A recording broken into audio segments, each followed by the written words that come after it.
Pemirsa, kejanggalan proses pemilu 2024 terus menjadi sorotan publik termasuk yang terjadi dalam aplikasi Sirekap. Selain banyaknya laporan suara hilang dalam aplikasi Sirekap, Partai Perindo juga menyoroti adanya formulir C1 partai yang tampak blank di sejumlah daerah pemilihan.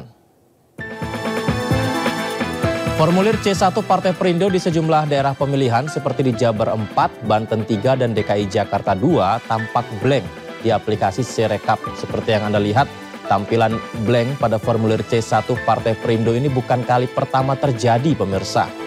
Perindo menemukan hampir setiap daerah pemilihan Sirekap KPU seolah-olah tak menampilkan form C1 Partai Perindo. Kondisi ini dianggap dapat merugikan partai karena menggiring asumsi masyarakat terkait perolehan suara Partai Perindo. Kejanggalan-kejanggalan dalam aplikasi Sirekap telah diakui oleh KPU sendiri.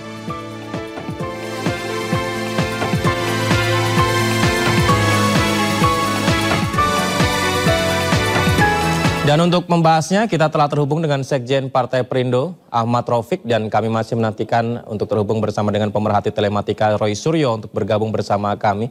Baik, Pak Ahmad Raufik, sambil menunggu Mas Roy Suryo untuk bergabung ini, mengenai blanknya form C1 Perindo di aplikasi Sirekap, Pak, ini kan saya lupa mungkin sudah beberapa hari yang lalu ini terjadi begitu. Apakah hingga saat ini Perindo belum mendapatkan penjelasan nih, Pak Raufik, dari KPU sendiri?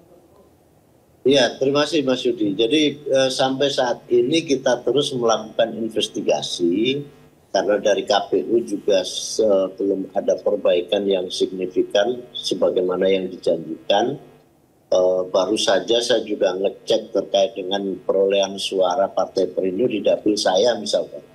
Itu di Sirekap baru 25.000, sementara setelah saya hitung manual ada 26.000 lebih. Jadi ketidaksinkronan ini menunjukkan ketidakprofesionalan KPU dan apa yang sudah dijanjikan dalam 1 minggu yang lalu untuk melakukan perbaikan nampaknya juga masih nihil. Di samping itu saya juga memerintahkan kepada struktur partai ke setiap dapil untuk mencari dapil-dapil yang blank. Sebenarnya di dalam hasil ini Partai Perindo mendapatkan berapa? Kenapa yang sudah lama blank ini belum tak kunjung juga perbaikan-perbaikan yang dilakukan oleh KPU. Jadi ketidaksiapan KPU inilah yang membuat masyarakat juga semakin ragu terkait dengan hasil pemilu yang sesungguhnya. Karena bisa saja bahwa dari ungkapan-ungkapan ahli telematika, ahli website dan segala macam yang menunjukkan bahwa ada banyak kejanggalan yang ditampilkan oleh KPU terkait dengan Sirekap ini. Jadi kita punya kekhawatiran baru. Jadi dengan ketidaksinkronan yang ada di dalam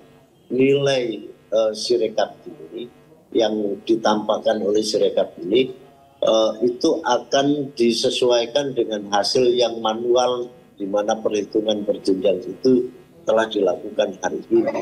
Jadi ini bisa mendatangkan masalah besar terhadap kredibilitas pemilu ke depan, dan tentu saja kita bangsa ini akan mengalami kerugian yang cukup besar nanti. Pak Raufik, kalau apa yang disampaikan KPU sendiri bahwa Sirekap tidak menjadi tolak ukur hasil akhir dari rekapitulasi, karena rekapitulasi yang akan digunakan oleh KPU. Nah, ini apakah Perindo menerima pernyataan ini, Pak? Karena Sirekap hingga saat ini masih banyak persoalan. Betul, bahwa undang-undang itu memang yang diakui di dalam perhitungan itu adalah perhitungan berjenjang. Tetapi Sirekap ini kan bagian dari source data yang langsung dari TPS. Kalau Sirekap ini tidak menjadi acuan, wah ini berbahaya sekali karena sumbernya itu kan langsung. Justru motivasi utamanya Sirekap ini kan ingin menjadikan pemilu ini secara transparan, masyarakat juga mengikuti, tidak ada perubahan-perubahan. Tetapi kalau tampilannya begitu buruk, maka itu juga akan mencerminkan kinerja penyelenggara terkait pada perhitungan yang manual ini. Kalau penampilan secara teknologi saja amburadul, maka manual juga pasti amburadul. Karena teknologi ini kan sudah memakai program, sudah memakai semua parameter itu telah dimasukkan agar tidak ada manipulasi. Nah, kalau di dalam Sirekap ini terjadi banyak hal yang tidak bisa dijelaskan atau tidak. Baik, Pak Raufik, ini kita bicara soal teknis dari Sirekapnya sendiri, karena kalau bicara soal dari hasil C1 yang ada di Sirekap ini nanti pada hasilnya juga bisa disesuaikan dengan hasil yang ada di manual, dan ini pasti manipulatif. Ini luar biasa dampaknya terhadap pemilu ke depan, hasil pemilu yang ada hari ini. Dan kedaulatan rakyat di mana dia memilih dan menitipkan terhadap partai politik itu tidak ada lagi maknanya, karena hasil dari pilihan-pilihan rakyat itu termanipulatif oleh kepentingan-kepentingan tertentu dan karena ketidakprofesionalan penyelenggara. Jadi demokrasi yang bisa dijanjikan akan menjadi lebih baik itu justru semakin acak-adul. Pak Raufik, apakah dari teman-teman Perindo ini mendapatkan informasi ini, karena kan Sirekap ini banyak sekali persoalan begitu kan, berarti keabsahannya ini ditanya banyak masyarakat. Ketika petugas KPPS mengupload dari form C1-nya begitu, itu apakah ada syarat-syarat tertentu sehingga dia benar-benar khusus begitu bisa diupload, tidak sembarangan upload hanya kertas langsung diupload itu, Pak? Dapat tidak informasi itu? Ya, yang ada hari ini adalah penjelasan secara dari penyelenggara ke partai-partai. Sampai sekarang memang tidak ada surat secara khusus. Yang ada adalah hanya preskon. Tetapi kita juga sebenarnya menyambut baik apa yang dilakukan oleh KPU dalam konteks upaya. Tetapi sampai hari ini kan upaya perbaikan itu sama sekali tidak ada perbaikan sebagaimana yang dijanjikan. Jadi ini sebenarnya apa? Ini yang salah yang memprogram, atau salah yang order, atau disengaja, atau memang dibiarkan begitu saja hanya sekedar janji-janji manis saja. Baik, Pak Raufik, bicara soal teknologi dan aplikasinya ini ada Roy Suryo. Mas Roy, bisa mendengar suara kami? Baik, mungkin suaranya bisa dibuka dulu Mas Roy Suryo, masih di mute di aplikasi Zoom-nya. Bisa mendengar suara kami, Mas? Oke, udah. Baik, ini bicara soal aplikasi Sirekap nih Mas Roy Suryo. Ini sebelumnya kan Anda viral dengan pernyataan bahwa IP address yang ternyata tidak di Indonesia dan ternyata sekarang sudah di Indonesia lagi begitu. Nah, ternyata kesini-sininya ada beberapa persoalan, termasuk soal form C1 salah satu partai, dalam hal ini yang disampaikan Pak Raufik, Perindo, itu ngeblank. Nah, kalau dari pantauan ataupun analisa Anda, aplikasi ini apa yang terjadi? Mengapa bisa yang sudah diunggah oleh petugas tiba-tiba ngeblank seperti itu? Kenapa alasannya, Pak? Oke. Ya, jadi begini, apa yang dialami oleh Partai Perindo dan kemungkinan juga dialami oleh pihak lain, ini adalah satu hal yang tidak mungkin kalau tidak ada kesengajaan. Saya harus bilang begitu. Kenapa? Karena apa yang terjadi ini sebenarnya adalah sebuah yang tidak mungkin dilakukan secara mesin, itu secara otomatis. Nggak bisa. Mesin itu didesain untuk berbuat seperti apa adanya. Dia didesain untuk jujur. Nggak mungkin mesin itu bohong. Kecuali mesinnya yang disuruh bohong. Nah, kehilangan suara khususnya di Partai Perindo ini memang sudah ada. Ya, saya bilang saya kesempatan ketemu dengan Pak Raufik di TV yang lain, saya juga bilang jangan-jangan suaranya lari ke sebelah gitu ya. Gitu. Okay. Karena apa? Dengan mudah. Kalau lari ke sebelah itu dengan sangat mudah. Karena skripnya mudah untuk dibuat demikian. Artinya gini, ada skrip yang dimasukkan ke dalam sistem Sirekap itu yang memungkinkan satu, untuk diatur partai itu misalnya maksimal dia dapat berapa, itu dimungkinkan. Yang kedua, diatur supaya dia minimal dapat berapa juga bisa. Kemudian yang ketiga, diatur untuk memindahkan, itu juga bisa, gitu ya. Nah, saya ada beberapa temuan-temuan yang memang mungkin menarik untuk teman-teman ya. Artinya apa? Ketika ini ditayangkan, ketika hasil itu yang Sirekap, itu tidak sebenarnya pure dari TPS-TPS yang ada. Tapi itu sudah melalui satu namanya JSON script. Maaf saya potong Mas Roy. Tertentu Baik, Mas Roy, maaf saya potong. Kalau misalnya kalau saya sebagai awam ya, masyarakat awam, maaf saya potong Mas Roy. Kalau sebagai masyarakat awam kan misalnya mengupload, mengunggah foto begitu di aplikasi media sosial dan error secara tidak sengaja tiba-tiba mungkin ngeblank ataupun terupload yang tidak sesuai dengan kita mau. Nah, yang Anda sampaikan tadi tidak ada error yang seperti itu. Ini disengaja. Ya, jadi sengaja dan tidak itu saya kasih contoh yang sangat fatal ya. Tanggal 14 Februari KPU itu dia seolah-olah cerita kalau dia kena serangan cyber, dia kena serangan hacks. Padahal enggak, itu kesengajaan dia untuk dia mematikan servernya. Ada buktinya ya, dan ketika dia mematikan itu dimasukkanlah satu program atau dimasukkanlah satu script ya. Hasilnya tidak bisa diprogram karena cukup kecil, satu script yang membuat hasil itu kemudian bisa quote and quote diatur. Bahkan pada tanggal 14 Februari 2024 kemarin jam 19:36 itu sudah ada data yang muncul, sudah melengkap. Perindo dapat berapa, kemudian partai A dapat berapa, yang lain dapat berapa, bahkan paslon 1 sudah dapat 24%, paslon 2 sudah dapat 58%, paslon 3 sudah dapat 17%. Padahal data dari TPS ini belum masuk, Mas. Belum ada data yang masuk, tapi tiba-tiba sudah muncul. Itu kan aneh kayak gitu. Dan itu ada buktinya. Dan itu yang sekarang lagi digunakan oleh teman-teman untuk kemudian nanti untuk mengajukan pertanyaan di dalam angket nanti. Dan moga-moga ya Mas Rafiq ya angketnya jalan gitu. Kalau angketnya jalan. Dan Mas Roy, bisakah yang Mas Roy sampaikan ini dibuktikan sehingga ada screenshot atau seperti apa? Bisakah dibuktikan yang disampaikan Mas Roy ini? Jadi ada screenshot ataupun ada video ataupun dari poin-poin aplikasi Sirekap yang mungkin membuka mata kita semua ternyata memang ada sesuatu yang direncanakan dari awal.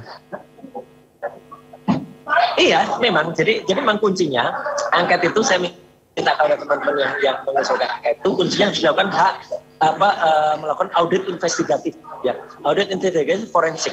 Karena audit itu ada dua. Nanti termasuk yang kemarin ditolak oleh KPU adalah tentang pembukaan anggaran mereka. Ini harus gimana sih menggunakan uang negara, menggunakan uang rakyat kok ditolak ya. Dan yang terpenting lagi, Mas, KPU kemarin sudah ngakui 154.541 TPS error. Come on gitu ya. 154.541 TPS dari 880.000 itu kan jumlahnya sudah 18%. Jumlah yang sangat besar. Ini kan luar biasa gitu. Kesalahan kok lebih dari 10%. Kesalahan 5% aja sudah layak dipertanyakan. Jadi gitu. Jadi sekali lagi untuk teman-teman Perindo, ya memang wajar kalau teman-teman itu merasa kok suaranya hilang, kok datanya kayak ditutupi, kayak di cover. Memang gitu, Mas Rafiq. Jadi ya bukan hanya Perindo ya, saya bisa menyebutkan beberapa partai lain. Iya. Baik, saya ke Pak Rafiq. Bagaimana tanggapannya Pak tentang apa yang disampaikan Mas Roy ini kan dugaan-dugaan yang sangat serius ya Pak Rafiq ya. Tanggapan Anda Pak? Sekarang turun 3,9 sekian. Ada partai yang kemarin 2,9. Nanti lihat di akhirnya. Nanti akan naik, dia akan jadi 4. Baik. Gitu loh. Jadi ini script, baik, Mas Roy. Bisa ngatur kayak gitu. Memang ya. Boleh lah kalau bilang ada indikasi atau tengah raya kecurangan. Kita berikan kesempatan Pak Rafiq. Bagaimana Pak tanggapan Anda Pak? Ini dugaan yang sangat serius ini Pak Rafiq.